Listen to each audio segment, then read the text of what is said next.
13/5/2023 இன்றைய முரளியிலிருந்து கேள்வி பதில்கள். முதல் கேள்வி, எதை இன்ஷூர் செய்ய வேண்டும்? இன்ஷூர் செய்வதால் என்ன கிடைக்கும்?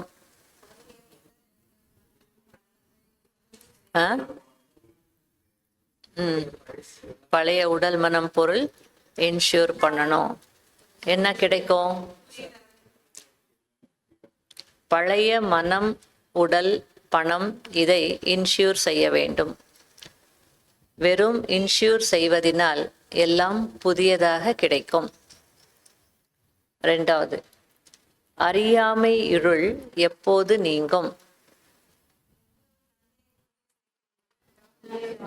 பாபாவை யார் எவ்வளவு நினைவு செய்கிறீர்களோ, ஞானத்தை தாரணை செய்கிறீர்களோ, அவ்வளவு அவர்களுடைய அறியாமை இருள் நீங்கிவிடும்.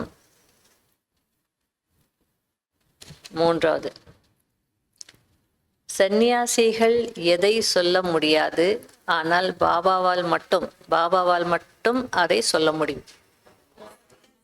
இருங்க சொல்றாங்க. மேலே இருந்துல பரந்தாமத்துல இருந்து.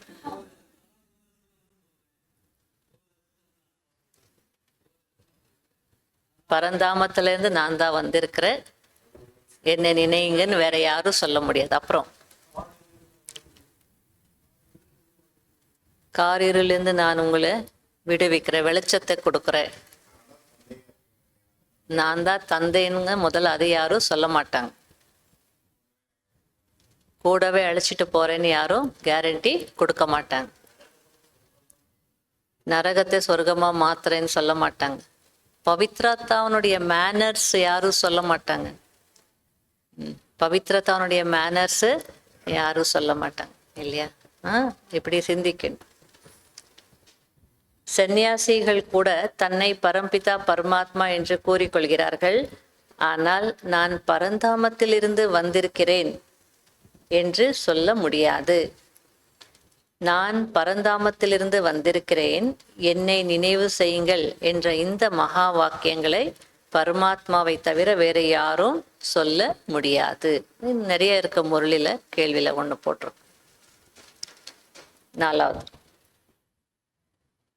பாபாவை தவிர வேறு யாரும் எந்த கேரண்டியை கொடுக்க முடியாது. நான் உங்களை திரும்பி அழைத்து செல்வேன் என்று பாபா கேரண்டி கொடுக்கிறார். இதுபோல் வேறு யாரும் கேரண்டி கொடுக்க முடியாது.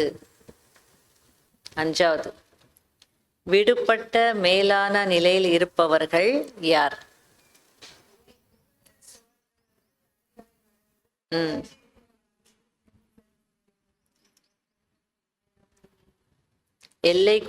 உட்பட்ட சுவர்களை கடந்து சென்று லட்சியத்தின் அருகில் சென்றுவிடக்கூடியவர்கள்தான் விடுபட்ட மேலான நிலையில் இருப்பவர்கள்.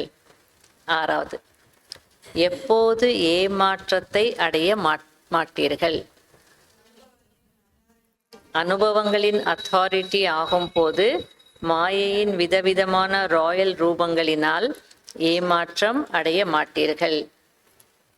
ஏழாவது, எதன் மூலம் ஒரு நொடியில் நிறைய விஷயங்களை கொடுக்க முடியும்?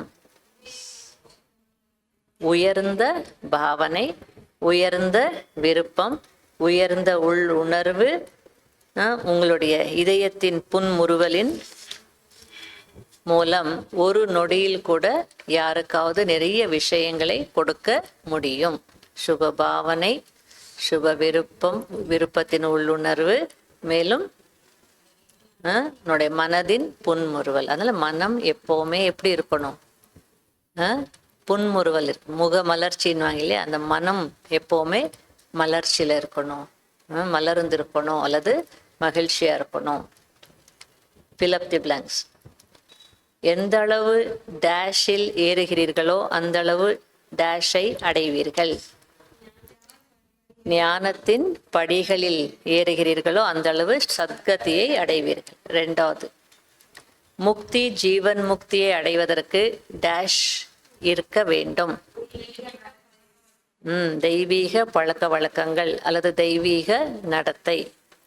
மூன்றாவது, இப்போது தந்தை வந்து ஆத்மாவை சுத்தம் செய்வதற்கு டேஷ் கொடுக்கிறார்.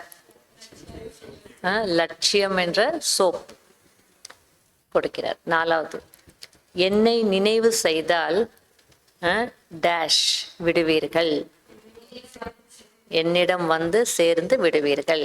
அஞ்சாவது, பழைய உலகத்தில் இருந்து டேஷ் கொள்ள வேண்டும், முகத்தை திருப்பிக் கொள்ள வேண்டும். ஆறாவது, சர்வவியாபி என்ற ஞானம் மிகவும் டேஷை ஏற்படுத்தி விட்டது, நஷ்டத்தை ஏற்படுத்திவிட்டது. ஏழாவது, விடுபட்ட மேலான நிலை என்றால் டேஷ் ஆகும், பறக்கும் கலை.